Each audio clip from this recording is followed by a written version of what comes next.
welcome to The Explainer. Today, we're diving into a fascinating and honestly kind of unsettling intersection between corporate behavioral psychology and modern parenting.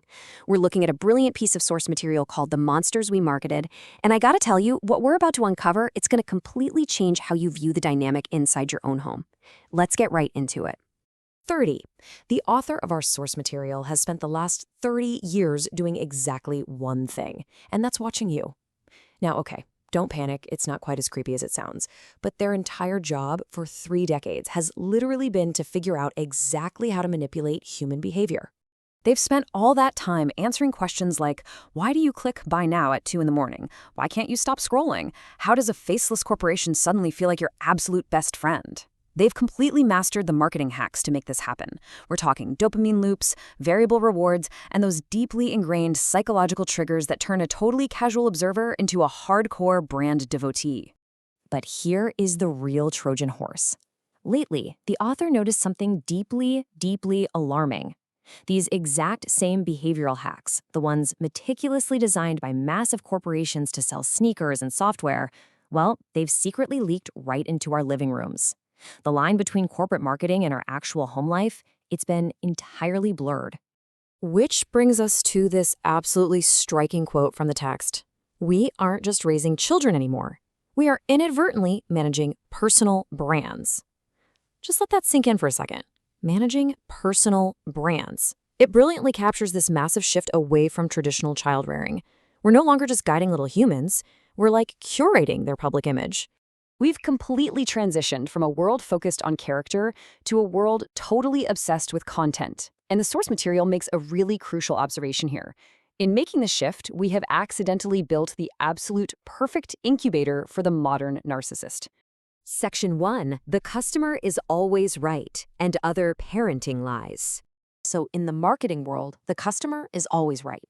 And hey, that is a fantastic way to sell a cheeseburger, right? Overservicing is great for fast food. But as a framework for child development, it is completely catastrophic. Treating our kids like high-value retail clients literally destroys their ability to grow. So why do we do it?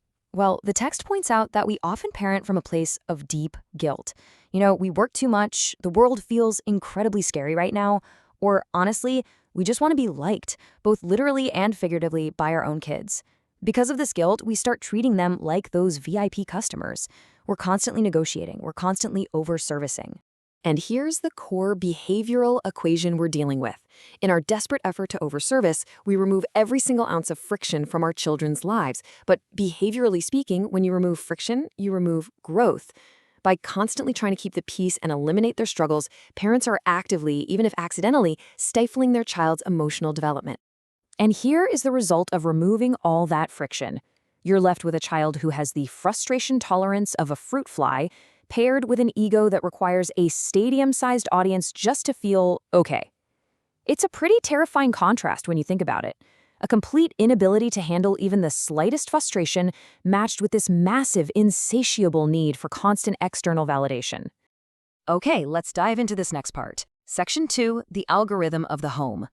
The source material is very clear that this isn't some lecture from a high horse. It's a behavioral science field guide straight from the trenches. Take toddler YouTube, for example.